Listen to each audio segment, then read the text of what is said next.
Hello बच्चों, let's read the question and the question is with a schematic diagram explain the overall process of respiration in animal. So in this question we have to explain the schematic diagram of a respiration in human being as well as in animals. तो इस question में हमें schematic representation देनी है aspiration की। तो इसके लिए हमें इसका की कॉन्सेप्ट समझना होगा। की कॉन्सेप्ट क्या है इसका कि जो रेस्पिरेशन है ये एक्चुअल में क्या है। Respiration is a process in which the food is oxidised so that a energy is released. तो क्या लिखेंगे, food is oxidised to release energy, to release energy. अब यहाँ पर ऑक्सीडाइज जो टर्म यूज हुआ है इसका मतलब ये हुआ कि जब फूड के साथ ऑक्सीजन क्या होता है, कंबाइन होता है, जिसकी वजह से ये ऑक्सीजन उस फूड को ऑक्सीडाइज करता है ताकि एनर्जी रिलीज कर पाए। तो ये एनर्जी कौन सी फॉर्म में रिलीज होती है, ये मॉलिक्यूलर फॉर्म में रिलीज होती है जिसको हम बोलते हैं एटीपी। एटीपी का मतलब होता है एडिनोसाइन ट्राइफॉस्फेट। ये एनर्जी करेंसी होती है और हमारी बॉडी के अंदर जो एनर्जी रिलीज होती है वो इसी फॉर्म में रिलीज होती है। तो ये बेसिक कॉन्सेप्ट है रेस्पिरेशन का कि किस तरीके से ये फूड को ऑक्सीडाइज करती है और एनर्जी रिलीज करती है in the form of ATP. अब अगर हम इसके डिवीजन की बात करें तो respiration is divided into two part, that is aerobic as well as anaerobic. तो यहाँ पर हम लिख सकते हैं it is divided into two part, that is aerobic respiration and anaerobic respiration. अब क्वेश्चन ये है कि भाई ये aerobic respiration and anaerobic respiration क्या है। तो एरोबिक रेस्पिरेशन क्योंकि इसके टर्म से क्लियर है कि the respiration that takes place या the complete oxidation of food that takes place in the presence of oxygen is called aerobic respiration. मतलब क्या हुआ कि respiration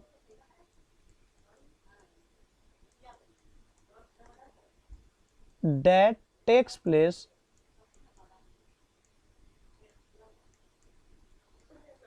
in the presence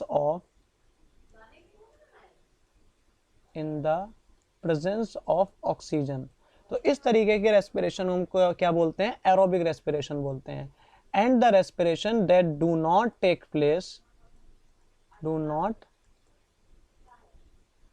place in the presence of oxygen.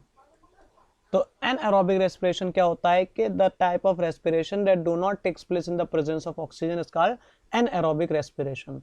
अब अगर हम इसकी schematic representation देखें तो बेसिक फूड होता क्या है, यहाँ पे हम फूड की बात कर रहे हैं तो फूड बेसिकली क्या है, ग्लूकोज है। ये ग्लूकोज जो है, इस ग्लूकोज का फॉर्मूला क्या होता है, C6H12O6। तो जब ये ग्लूकोज का ऑक्सीडेशन होता है तो एरोबिक रेस्पिरेशन, इस ग्लूकोज का पार्शियल ऑक्सीडेशन होता है तो उसको एनारोबिक रेस्पिरेशन बोलते हैं। तो यहाँ पर हम इसका स्कीमेटिक रिप्रेजेंटेशन दे सकते हैं कि ग्लूकोज को जब हम क्या करते हैं, साइटोप्लाज्म के अंदर ऑक्सीडाइज करने की कोशिश करते हैं तो ये क्या कन्वर्ट हो जाता है, पायरुविक एसिड के अंदर कन्वर्ट हो जाता है, पायरुविक एसिड। अब ये जो पायरुविक एसिड है ये डिपेंडिंग अपॉन द कंडीशन अलग अलग ऑर्गेनिजम्स के अंदर अलग अलग तरीके से होता है। पहली चीज अगर हम ईस्ट में देखें तो ईस्ट में इन द एब्सेंस ऑफ ऑक्सीजन ये कन्वर्ट हो जाता है किस किस में, इथेनॉल में प्लस कार्बन डाइऑक्साइड में प्लस 2 एटीपी मॉलिक्यूल्स में। तो एक चीज तो ये क्लियर हो गई कि when glucose gate convert into pyruvic acid, और इस पायरुविक एसिड को इन द एब्सेंस ऑफ ऑक्सीजन अगर ईस्ट के अंदर ऑक्सीडाइज कराया जाए, ब्रेक डाउन कराया जाए तो it will get convert into ethanol, carbon dioxide and 2 ATP molecule. इसका मतलब ये हुआ कि जब इसका in the absence of oxygen break down कराया जाएगा then it will release a less amount of energy.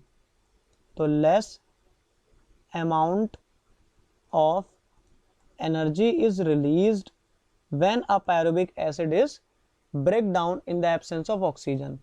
अब अगर हम इसी चीज को मसल सेल्स में देखें, मतलब एनिमल्स में, तब क्या होता है? तो इन the absence of oxygen, in the absence of oxygen, तो जब इस ग्लूकोज को पायरुविक एसिड में कन्वर्ट कर दिया और इस पायरुविक एसिड का ब्रेकडाउन करवाया in the absence of oxygen in animal cell, then it will get convert into lactic acid, lactic acid plus energy molecule. और इस केस में भी जो एनर्जी रिलीज होगी वो 2 ATP मॉलिक्यूल रिलीज होगी। इसका मतलब ये हुआ कि ये भी लेस अमाउंट ऑफ एनर्जी को रिलीज करता है जब इसका in the absence of oxygen breakdown होता है, मतलब एनएरोबिक कंडीशंस के अंदर जब इसका ब्रेकडाउन होगा then ultimately it will produce a less amount of energy.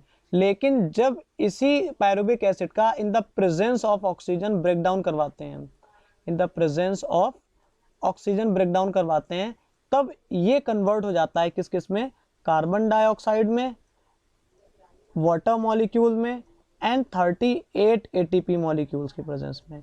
अब जब ये 38 ATP मॉलिक्यूल्स में ब्रेक डाउन होगा then 38 ATP molecules are a large amount of energy currency. तो इसका मतलब क्या हुआ कि ग्लूकोज पायरुविक एसिड में कन्वर्ट हुआ, when pyruvic acid under aerobic condition break down हुआ then it has released a large amount of energy that is very useful for a human body. So it is all about the schematic representation of the respiration in animal, जो कि aerobic condition में भी देखा और anaerobic condition में भी देखा। Hope you have understood it well. Best of luck. Thank you.